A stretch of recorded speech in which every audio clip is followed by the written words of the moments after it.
میاں خاندان کی سیاسی میراث ہندوستانی سیاست میں 4 نسلوں کا اٹوٹ سلسلہ بذریعہ آئز احمد جموں و کشمیر کے متمول سیاسی علاقے میں بہت کم خاندان اتنے نمایاں اور طاقتور ہیں جتنے میاں خاندان کے ہیں۔ ان کی منفرد سیاسی میراث جو 7 دہائیوں سے زیادہ پر محیط ہے اور اس کی خصوصیت انتخابی دور کی فتوحات کا ایک نہ ٹوٹنے والا ریکارڈ ہے۔ میاں خاندان نے مسلسل کنگن اور اس سے باہر کے لوگوں کا اعتماد حاصل کیا ہے اور تاریخ میں ان چند سیاسی خاندانوں میں سے ایک کے طور پر اپنی جگہ محفوظ کی ہے جنہیں کبھی انتخابات میں شکست کا سامنا نہیں کرنا پڑا۔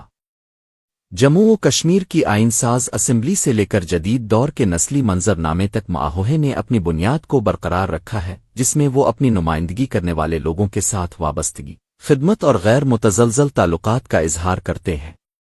سیاسی سفر کا آغاز حضرت میاں نظام دین۔ میاں خاندان کے سیاسی سفر کی ابتدا کا سراغ حضرت مان نظام دین سے لگایا جا سکتا ہے، جو ایک قابل احترام شخصیت تھے جنہوں نے نہ صرف اس بااثر شاہی خاندان کی بنیاد رکھی بلکہ اپنے عوام کے لیے قیادت اور اعتماد کی علامت بھی بن گئے۔ ایک ایسے خاندان میں پیدا ہوئے جو مذہبی اور سماجی زندگی سے گہرا جڑا ہوا تھا۔ حضرت میاں نظام دین ایک دور اندیش رہنما تھے جنہوں نے اپنی برادری کے مستقبل کی تشکیل میں حکمرانی کی اہمیت کو سمجھا۔ حضرت میاں نظم دین 1947 سے پہلے جموں و کشمیر پرجا سبھا کے رکن تھے۔ 1952 میں حضرت میاں نظام دین جموں و کشمیر کی آئین ساز اسمبلی کے رکن منتخب ہوئے۔ یہ ایک ایسا وقت تھا جب ریاست ایک اہم سیاسی تبدیلی سے گزر رہی تھی اور نظام دین نے اس کے قانون سازی کے ڈھانچے کی تشکیل میں اہم کردار ادا کیا۔ 1952 میں اسمبلی کے لیے ان کا بلا مقابلہ انتخاب ان کی قیادت میں گہرے احترام اور اعتماد کا ثبوت تھا۔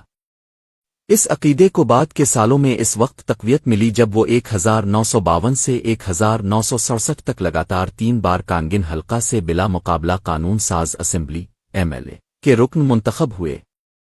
ان سالوں کے دوران حزب اختلاف کے بغیر فتح حاصل کرنے کی ان کی صلاحیت ان کی حد سے زیادہ مقبولیت اور لوگوں کے ان پر بے پناہ اعتماد کی نشاندہی کرتی ہے۔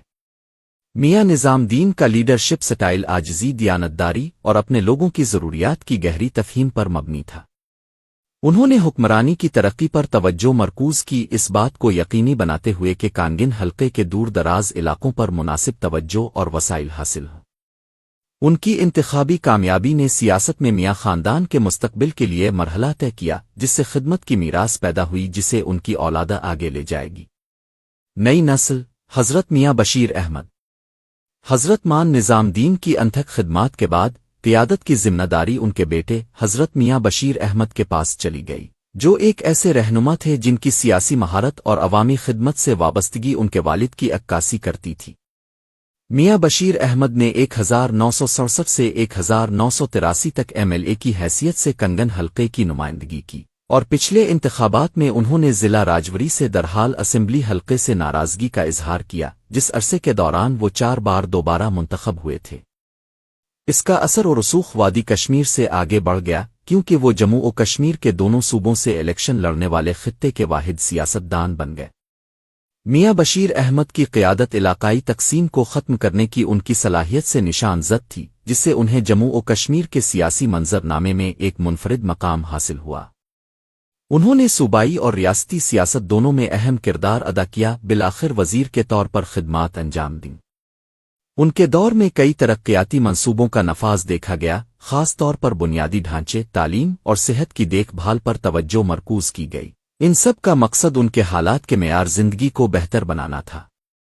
جموں و کشمیر دونوں میں ان کے اثر و رسوخ نے انہیں ریاست کی سیاست میں ایک اہم شخصیت بنا دیا اور ان کی مستقل انتخابی کامیابی نے میاں خاندان کے سیاسی قد کو مزید مستحکم کیا۔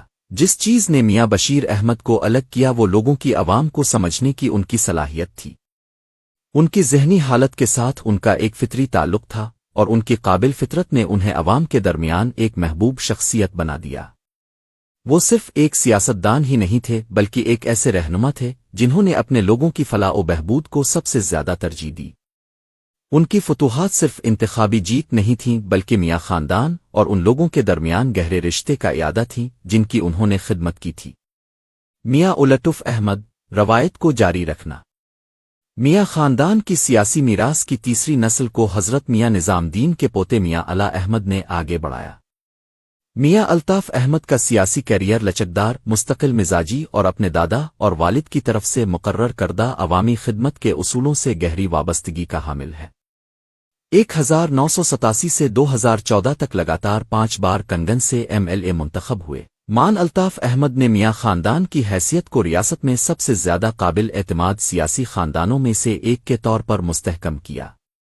اپنی طویل مدت کار کے دوران مان الطاف احمد جموں و کشمیر کی سیاست میں ایک اہم شخصیت بن گئے اور وزیر کے طور پر خدمات انجام دیں۔